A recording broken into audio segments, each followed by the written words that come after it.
Time to get up and vote. Oh, man.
Singing in the shower, getting ready to go vote, yeah.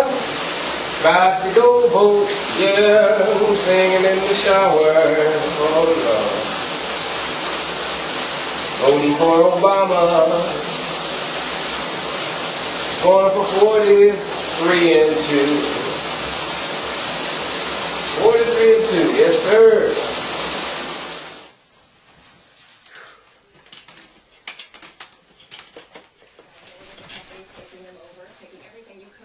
Company to make a profit for yourself.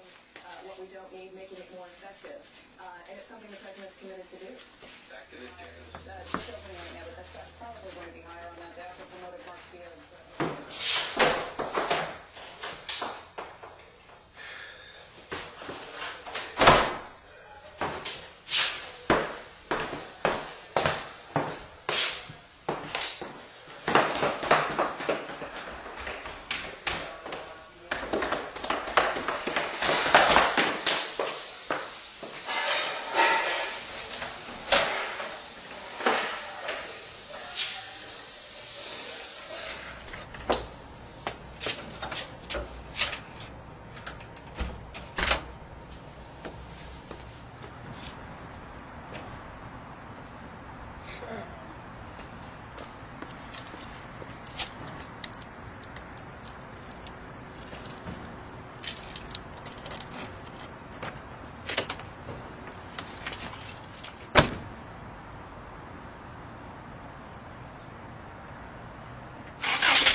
On my way to go vote.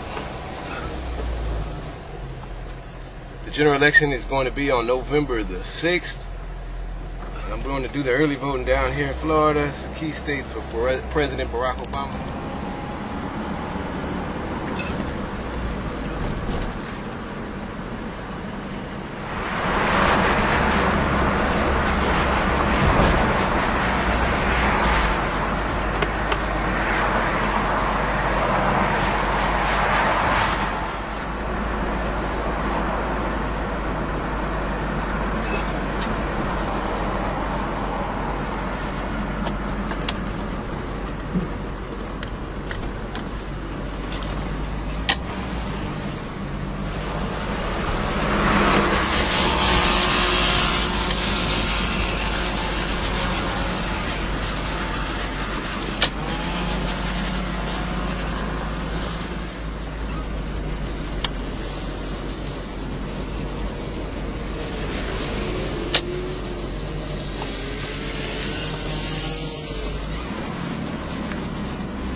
I don't want to see him. Alright, so I'm Mac here live in the line here, ready to vote for President Obama, doing early voting here in Florida. Florida, key battle state here. We're going to do it. Make sure you get out and vote November the 6th in the general election.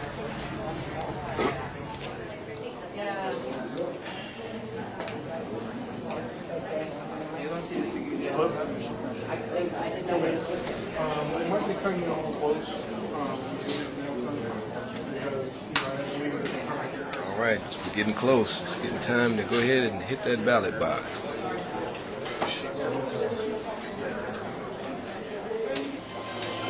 Yeah, I just voted. All right. All right, we did it. Just got done voting right outside the polls here in South Florida. Make sure you get out on the general election and get your voting in. A lot of people died, man, just for you to be able to vote.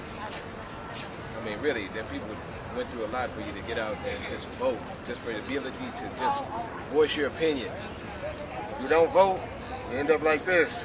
Won't have nothing to say. This is Rob Mack. Make sure you get out at the general election on November the 6th and cast your ballot. Come out early, man. We got a couple more days of early voting down here in South Florida, but in other states, I think they stop on the 2nd. Make sure you get out, do your civic duty, and vote. Voice your opinion, vote on those amendments, vote on those judges, sheriffs, and all of that. Make sure you get out and vote.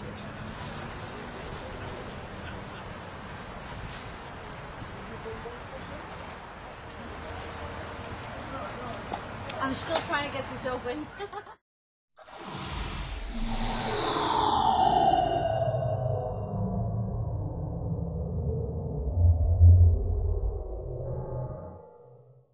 How you doing today? I'm doing very well, thank you. All right. Can you tell us your name and give us permission to videotape you? My name is Eleanor Forte, and you have all the permission in the world. Okay, Eleanor. So tell us a little bit about yourself and your involvement in the civil rights. I started, believe it or not, working for Franklin D. Roosevelt when I was 14 because my mother was active and they needed someone to answer the phones, and I was called in to do it, and here I am. All right. Almost 82 years later, and I'm still working for the Democrats. Okay, so who are you voting for this time? Oh, I voted already for Obama. Wow. All right. So what was your motivation for voting for Obama? My motivation was, first of all, I think he's done so much for this country. I think he wants to preserve Planned Parenthood. He wants to preserve FEMA, which we definitely need now. And Ryan's and what's his name, Romney said, "Oh, we got to get rid of FEMA," in the debates. And I love Obama. I think he's done a lot. He's done a lot. People aren't aware of it, but we have given more money to Israel than any other previous president. And when people talk about him in terms of that he's not for Israel, I get very upset. But my life has been, my husband worked for Martin Luther King, traveled around with him, and I did too. And then my husband traveled around the country with a Vietnamese Buddhist monk who came here from Vietnam. And I was president of the Women's Strike for Peace, and my husband was president of I can't think of the name of it, it was an anti-Vietnam War thing, and that's how we met, actually. And my husband, the Vietnamese Buddhist monk, came to this country to speak peace, and then he couldn't get back because they wouldn't let him, because the Viet Cong wouldn't let him come back. And Martin Luther King gave this speech at the Riverside Church, and that was the church where there was the speech where he said, "I may not make it there with you." Remember that? Yeah. And he said that afternoon, my husband interviewed Martin Luther King to Thich Nhat Hanh, because the black movement never came out against the war in Vietnam, and I understand. I'm not voting now. Their attitude was, we have to work for the black people, and we can't get involved, we can't get distracted in Vietnam, and I understood. Right. But that day that he gave that speech, my husband introduced Thich Nhat Hanh to Martin Luther King, and they met and they talked. And that night he gave a speech in Riverside Church about, and he mentioned, I traveled around the world today with a Vietnamese Buddhist monk, and we have to fight against the war in Vietnam. Of course, a lot of black people were against him for saying that, but that all evolved. And then my husband was involved in, you name it, he was involved in it. He was vice president of the Fellowship of Reconciliation, which was an anti-war pacifist group.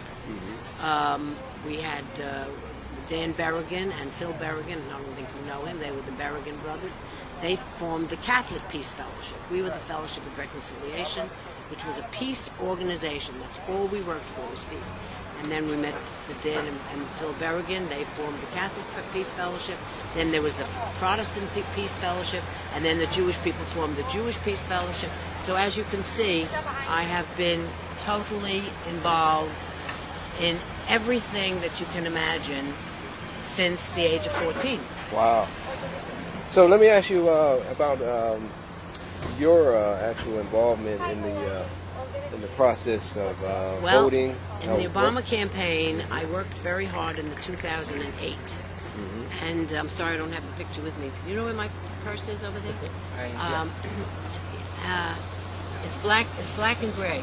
I worked very hard in the first Obama campaign, and one of the leaders of the campaign did not have a place to stay, so he stayed with me. Okay. And the campaign was over, and of course we won, and he went back to Washington. 4 years later, he came, well, not 4 years, but 3 years later, he came back. He said, I'm going to be working again for Barack Obama. For the election of Barack Obama. And I said, well, your bed is waiting, and he wanted to live with me again, but his aunt wouldn't let him. Anyway, he was in charge, and one day he called me and he said, what do you do for Christmas? I said, I might go to my daughter. He said, don't make any appointments on the 14th of December.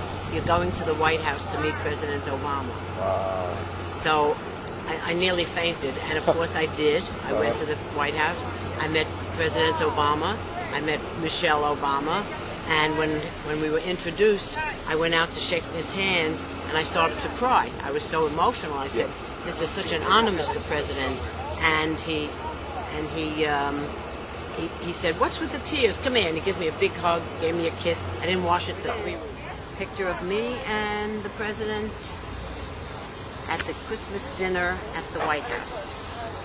So that was the thrill of my lifetime. Absolutely the thrill of my lifetime. And he was so pleasant and so... I met Michelle too, you know. And I have a picture with Michelle too, but I carry this one around. Wow. And that's it. That's my life. Now I'm working on this campaign. Yes. I'm 82 years old, and I work very, very hard, as he will tell you. I work many hours a day. She works very hard, many hours. And I devote myself to the democratic way. And I'm not talking about democratic with a big D. I'm talking about democratic with a small d. Right. And I truly believe that President Obama is the only person that would be good for this country. Forget Romney. Forget anybody. Only President Obama, who has done so much for this country, that I feel that anybody that doesn't vote for him, I don't know. I don't know what they're thinking. Especially, I meet women here who walk by, like in their 40s, and I say, are you voting for Obama? They say no. And I know I'm not supposed to say it, but I say, I hope you don't have any daughters. Oh, yeah. So, and that's it. That's my life. Here I am. And I hope that I'm rewarded on Tuesday, and that President Obama gets... This video is going to be shown on Facebook, YouTube, and I want you to talk directly to the youth, like you said, those 40-year-old ladies, or those those kids that are in college. Give them a word of advice, and another word of advice. I know you already have. What they should do. This, like I said, this is for those kids that are on Facebook, they're on their phones. And I can do that because I have 9 grandchildren. There it is. Let's talk to those kids all over the country and encourage them on what they should do on November the 6th. Now I'm going to address the young people of this country. You have to remember that nobody is going to do more for you than President Obama. Romney wants to cut the Pell Grants. I have 9 grandchildren, most of whom have gone to college. I still have one in college, and the struggle to pay is enormous. But without Obama, I think our expenses would probably be double, and they will be double if he gets elected, because he wants to do away with the Pell Grants. And young people who need birth control, and there are people who are on birth control not because they don't want to have a baby, they need it for the control of their body due to an illness. You will not be able to get birth control pills because they're going to be outlawed.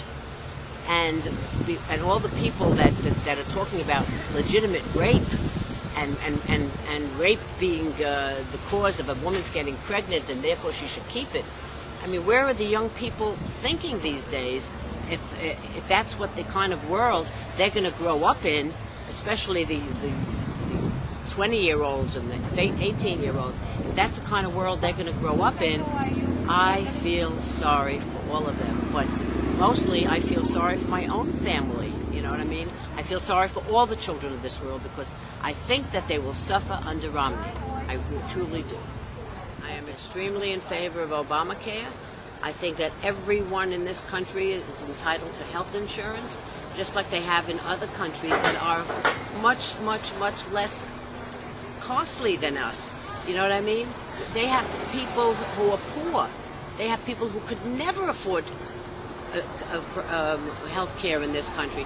I personally know of couples who he has lost his job, so he lost his benefits, he lost his health care, his wife got ill, she couldn't go to the emergency room because they wouldn't take her that day, and she died. We didn't know what was wrong with her at the time, but obviously neither did they. Then that's why they ran her to the emergency room. With Obamacare, that woman would have been taken care of immediately. And that's why it's very important that we have Obamacare. If nothing else, Obamacare is the one reason why people should all vote for Barack Obama. All right. What is your name? My name is Rob Mack, and we're live here in South Florida, and we're voting for Barack Obama. I voted today, early voted. I voted early voting. Hey, there's no such thing as racism when you got love in your heart. And how? That's it. Yep, I use it for most everything, movie-wise anyway.